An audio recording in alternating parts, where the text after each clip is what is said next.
बिरजू एक बहुत ही छोटी सी दुकान में समोसे बेचा करता था। उसके छोटे छोटे समोसे सभी के मन को बहुत भाते थे। बिरजू, तुम्हारे समोसे तो बड़े ही मजेदार हैं।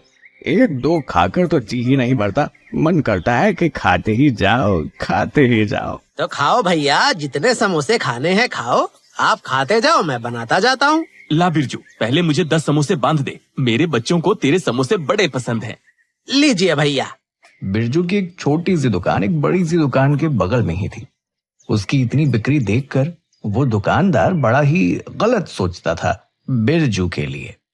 अरे, इसकी वजह से मुझे रोज ही अपने समोसे फेंकने पड़ रहे हैं। ना जाने ऐसा क्या है इसके समोसे में, जबकि मैं भी ताजे समोसे बनाता हूँ और दुकान के अंदर साफ सफाई भी रखता हूँ, फिर भी लोग समोसे इसी से खाते हैं। क्या है आखिर? मैं तो कहता हूँ मालिक कि हम समोसे बनाना बंद ही कर देते हैं। वैसे भी हमारी दुकान तो कचौड़ी और मिठाई से ही चलती है, तो कोई खास फर्क नहीं पड़ेगा समोसे बंद करने से। तू अपनी बात अपने पास ही रख। अरे, तेरी सुनूंगा तो कल को कचौड़ी और मिठाई भी बंद करवा देगा। मैं चाहता हूँ कि सब कुछ मेरा ही बिके, कचौरी भी, मिठाई भी और समोसे भी। और तू भी समोसे बनाने पर ध्यान दे। तू अच्छे समोसे बनाएगा तो बिकेंगे ना। तू भी अच्छे समोसे बनाना सीख, तुझे इसी के लिए रखा है मैंने। ठीक है मालिक। दुकानदार इस बात से बड़ा ही परेशान था कि उसके समोसे नहीं बिकते। तभी एक सेठ बिरजू की दुकान पर समोसे का बड़ा ऑर्डर देने आता है। दुकानदार भी ये देख रहा होता है। क्या ये बिरजू समोसे वाले की दुकान है? हाँ सेठ, मैं ही बिरजू समोसे वाला हूँ। सुना है तुम्हारे समोसे बहुत ही बढ़िया है। हाँ सेठ, आप खाकर देखिए। हाँ बिल्कुल खाऊंगा। तुम्हारे इतने चर्चे सुनकर ही तो मैं तुम्हारे पास आया हूँ। अब देखूं ऐसा क्या खास है तुम्हारे इन समोसों में। बिरजू सेठ को समोसा देता है। सेठ भी समोसा खाकर उसकी बड़ी तारीफ करते हैं। हाँ, वाह बिरजू, समोसे तो सच में लाजवाब हैं। एक से तो मन ही नहीं भरा, और दो। सेठ को समोसे बड़े ही पसंद आते हैं और वो बिरजू को एक बहुत बड़ा ऑर्डर देते हैं। तुम्हारे समोसे के चर्चे सुनकर मैं आया था और तुम्हारे समोसे हैं भी बड़े अच्छे। कल मेरी बेटी का जन्मदिन है और उसकी पार्टी के लिए मुझे कुछ 500 समोसे चाहिए। बिरजू बड़ा खुश होता है। इतना बड़ा ऑर्डर उसे पहली बार मिला होता है। ठीक है सेठ जी, मैं आपको बहुत ही बढ़िया समोसे दूंगा। आपके यहाँ सब तारीफ करेंगे, लेकिन मैं आपको समोसे शाम तक ही दे पाऊंगा। ताजे समोसे बनाने में थोड़ा समय तो लग ही जाएगा। हाँ ठीक है, मैं कल शाम में आऊंगा और तब ही समोसे का हिसाब करके तुम्हें रुपए भी दे जाऊंगा। ठीक है सेठ। दुकानदार ये सुनकर चौंक जाता है और मन ही मन सोचता है, समझ नहीं आ रहा। मेरे यहाँ एक समोसा तक नहीं बिक रहा और इसे 500 समोसे का ऑर्डर। हाँ, ये कैसे मिल गया? अब मुझे तो जरूर कुछ करना पड़ेगा जिससे ये सेठ का ऑर्डर पूरा न कर पाए। दुकानदार थोड़ी देर कुछ सोचता है और अचानक से खुश हो जाता है। हाँ, यही सही रहेगा। ये समोसे बनाकर तो घर से ही लाएगा ना, वो भी सिर पर रखकर। तब देखना मैं क्या करता हूँ।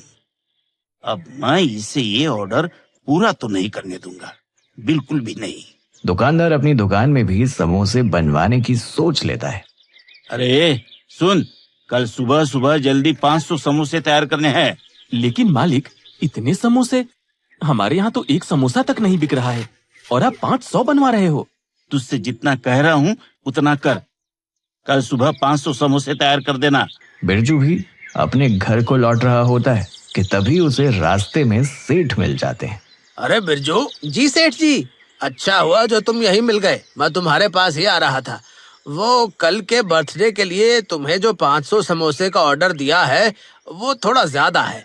मेरी पत्नी भी कह रही थी कि इतने समोसे कौन खाएगा, तो तुम एक काम करना, 500 नहीं बल्कि 250 समोसे बनाना। मैं 250 समोसे ले जाऊंगा। ठीक है सेठ जी। बिरजू अपने घर को चल देता है और रात में जल्दी सो जाता है और उस रात से ही मौसम भी खराब हो जाता है। सारी रात बारिश होती, सुबह भी बारिश हो रही होती। बिरजू सुबह ही समोसे बनाने में लग जाता है। वो अकेला ही बड़ी मेहनत और लगन से समोसे बनाने लगता है। तेज बरसात को देख बिरजू भगवान से प्रार्थना करता है, हे भगवान, ये कैसा मौसम हो रहा है? ऐसी ही बारिश रही तो मैं दुकान पर कैसे जाऊंगा? मैं भी जल्दी समोसे बनाकर अपनी दुकान को चलता हूँ। बिरजू जल्दी से सारे समोसे तैयार करने लग जाता है। उधर दुकानदार भी अपनी दुकान में समोसे तैयार करवाता है। समोसे तैयार हो गए ना? हाँ मालिक, पूरे 500 समोसे बनाए हैं। बहुत अच्छे। लेकिन मालिक, आज सुबह से ही मौसम कुछ गड़बड़ सा लग रहा है और बारिश भी हो रही है। ऐसे में इतने समोसे बनवाए हैं आपने, ये कौन खाने आएगा? वैसे भी सुबह से लोग तो आए नहीं हैं। तेरा दिमाग कम चलता है। तू देखना आज ये सारे समोसे कैसे फटाफट बिकते हैं। देखना मैं क्या करता हूँ। हाँ। बिरजू दोपहर तक सारे समोसे तैयार कर लेता है और बारिश के थमने का इंतजार करने लगता है। इंतजार करते करते शाम हो जाती है। शाम होने वाली है, सेठ दुकान पर पहुंचने वाले ही होंगे समोसे लेने। बस भगवान, अब थोड़ी देर के लिए बारिश रुक जाए तो मैं जल्दी ही अपनी दुकान पर पहुंच जाऊंगा। फिर वहां मैं सब संभाल लूंगा। बारिश हो जाए तो भी कोई समस्या नहीं होगी। उधर दुकानदार का एक आदमी रास्ते में बिरजू पर नजर रखता है और उसके आने का इंतजार करने लगता है। इधर बारिश के थमते ही बिरजू तुरंत ही सारे समोसे एक बड़ी सी टोकरी में भरकर उसे अपने सिर पर रखकर अपनी दुकान की तरफ निकल पड़ता है। मौसम अभी भी खराब ही लग रहा था। बारिश कभी भी हो सकती थी। बिरजू तेज तेज अपनी दुकान की तरफ बढ़ रहा था। जैसे जैसे मौसम बिगड़ रहा था और बादल गरज रहे थे, वैसे वैसे बिरजू के कदम भी तेज हो रहे थे। वो ये सोचकर तेज तेज अपनी दुकान की ओर बढ़ ही रहा होता है कि तभी एक आदमी साइकिल पर आते हुए उसे टक्कर मार देता है और बिरजू गिर जाता है। उसकी टोकरी भी गिर जाती है और सारे समोसे सड़क पर बिखर जाते हैं। बिरजू साइकिल वाले पर गुस्सा होते हुए कहता है, जब साइकिल चलानी नहीं आती तो क्यों चलाता है? रुक, मेरा नुकसान करके जा रहा है, इसकी भरपाई तो कर जा। हे भगवान, कैसे लोग हैं जो दूसरे के काम और उनकी मेहनत के बारे में जरा भी नहीं सोचते। मेरे तो सारे समोसे खराब हो गए। अब मैं सेठ जी को क्या दूंगा? इतना बड़ा ऑर्डर मिला था, अगर आज पूरा नहीं किया तो फिर कोई क्या ही भरोसा करके मुझे कोई ऑर्डर देगा। और अब तो शाम हो चुकी है, इतना समय भी नहीं बचा कि मैं समोसे तैयार कर सकूं। ये अब सोच बिरजू परेशान होकर वहीं बैठ जाता है। उसे नहीं सूझता है कि अब किया क्या जाए। एक काम करता हूँ, दुकान चलकर फिर से समोसे तैयार करता हूँ। क्या पता सेठ जी के आने तक समोसे बन जाएं। वो अपनी टोकरी उठाकर अपनी दुकान की ओर चल पड़ता है। तभी जोर से बादल गरजते हैं। फिर से तेज बारिश होने लगती है। फिर से इतनी तेज बारिश होने लगी, अब तो मैं दुकान भी नहीं पहुँच पाऊंगा। एक काम करता हूँ, घर ही चला जाता हूँ, फिर कभी सेठ जी से माफी मांग लूंगा। बिरजू घर को चल देता है। उधर दुकानदार सेठ का इंतजार करते हुए सोचता है, बिरजू के तो बन गए समोसे। अब वो तो फिर से समोसे बनाकर दुकान आएगा नहीं। बस अब जल्दी से सेठ जी आ जाए तो मेरा काम बन जाए। जब वो देखेंगे कि बिरजू की दुकान बंद है और उन्हें समोसे नहीं मिलेंगे, तब वो परेशान हो जाएंगे और तभी मैं उन्हें समोसे दे दूंगा।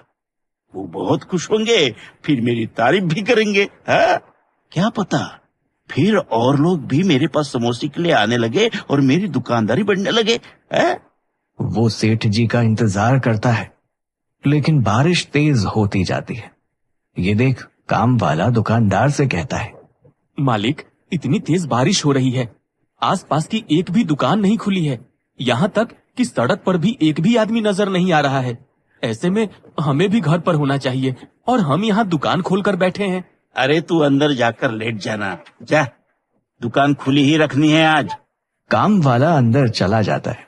बारिश होते होते रात हो जाती है। दुकानदार बारिश के रुकने का इंतजार करते हुए कहता है, ये मौसम भी आज ही ऐसा होना था।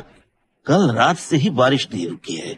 आसपास भी सब खाली पड़ा है और अब तो रात भी हो चुकी है। मुझे नहीं लगता अब सेठ जी आएंगे। आखिरकार सेठ का इंतजार करते करते दुकानदार थक कर दुकान बंद कर देता है। उधर बिरजू घर पर दुखी मन से सोचता है, सेठ जी दुकान समोसे लेने आए होंगे तो उन्हें कितना बुरा लगा होगा। उन्हें समोसे नहीं मिले होंगे और वो उदास मन से वापस चले गए होंगे। अब लोग मुझे आगे ऑर्डर कैसे देंगे? अगले दिन दुकानदार सुबह जल्दी ही दुकान खोल लेता है और रात वाले समोसे ही गरम करके बेचने को रख देता है। लोग समोसे खाकर दुकानदार की बुराई करते हैं। ये कैसे समोसे? ये तो खराब लग रहे हैं। हाँ, लग रहा है जैसे बासी कल के समोसे ही खिलाए जा रहे हो। तुम ऐसा बेकार सामान बेचते हो, तभी हम लोग तुम्हारी दुकान से नहीं खाते। वो तो सुबह का समय है और बिरजू की दुकान दोपहर में खुलती है, तो सोचा कि चलो तुम्हारे यहाँ से खा ले, लेकिन ये तो बिल्कुल बेकार है। अब तो हम तुम्हारे यहाँ से कभी समोसे नहीं खाएंगे। ग्राहक नाराजगी जताते हुए वहां से चले जाते हैं। काम वाला दुकानदार से कहता है, अरे मालिक, मैंने तो कल ही कहा था कि इतने समोसे मत बनवाओ, मौसम अच्छा नहीं है, लेकिन आप मेरी सुनते ही नहीं है मालिक। अब एक काम करते हैं मालिक कि ये कल के समोसे फेंक देते हैं। ऐसे ग्राहक नाराज होकर जाएंगे तो कल को लोग कचौड़ी और मिठाई लेने भी नहीं आया करेंगे। दुकानदार उसकी बात पर गौर करता है। बात तो इसकी सही है, मुझे ये समोसे फेंक देने चाहिए। कोई बात नहीं, अब क्या कर सकते हैं। और वो पुराने समोसे फेंक कर नए और ताजे समोसे बनाने लगता है। तभी बिरजू भी अपनी दुकान लगाने आ जाता है। हे भगवान, कहीं वो सेठ जी आज आकर मुझ पर गुस्सा न करें। बिरजू अपनी दुकान शुरू करता है। थोड़ी देर में ही सेठ जी बिरजू की दुकान पर आते हैं। अरे बिरजू। हाँ सेठ जी, कहिए। बिरजू, कल मैं तुम्हारे समोसे लेने नहीं आ पाया था। कल मौसम ही खराब था सुबह से, और इसलिए कोई भी मेहमान हमारे यहाँ आया ही नहीं, पार्टी भी नहीं हुई। तभी मैं भी तुमसे समोसे लेने नहीं आ सका। कोई बात नहीं सेठ जी, जब मौसम ही ऐसा था तो क्या कर सकते हैं।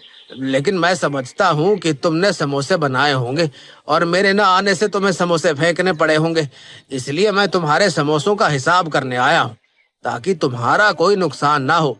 ये लो तुम्हारे 250 समोसे के रुपए। सेठ बिरजू को रुपए देते हैं। बिरजू रुपए मिलते ही खुश होता है, सेठ का धन्यवाद करता है। धन्यवाद सेठ जी, मैं आपका बहुत आभारी हूँ। ये तो तुम्हारी मेहनत के है और अगला ऑर्डर भी मैं तुम्हें ही दूंगा। धन्यवाद सेठ जी। दुकानदार ये सब देखकर चौंक जाता है। उसे समझ नहीं आता कि जब ऑर्डर 500 समोसे का था तो सेठ 250 समोसे की बात क्यों कर रहा है। अरे वो तो अच्छा हुआ जो उस दिन तुम मुझे रास्ते में ही मिल गए, तो मैंने तुम्हें 500 की जगह 250 समोसे बता दिए, वरना फिर तो तुम्हारे 500 समोसे खराब हो जाते और मेरा और ज्यादा नुकसान हो जाता। बिरजू हंस देता है। दुकानदार सब समझ जाता है और वो अपनी हरकत पर बहुत पछताता है। मैंने बिरजू के साथ गलत किया है। वो अच्छे समोसे बनाता है, इसलिए उसके समोसे ज्यादा बिकते हैं। मैंने उसका नुकसान करने की कोशिश की और मेरा खुद का ही नुकसान हो गया। अब मैं समझ चुका हूँ कि मुझे भी अच्छा काम करने पर ध्यान देना चाहिए। वो बिरजू के पास जाकर माफी भी मांगता है। बिरजू।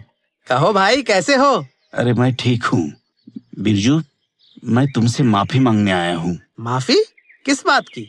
बिरजू, मैंने तुम्हारा नुकसान करने की कोशिश की कल, मुझे माफ कर देना।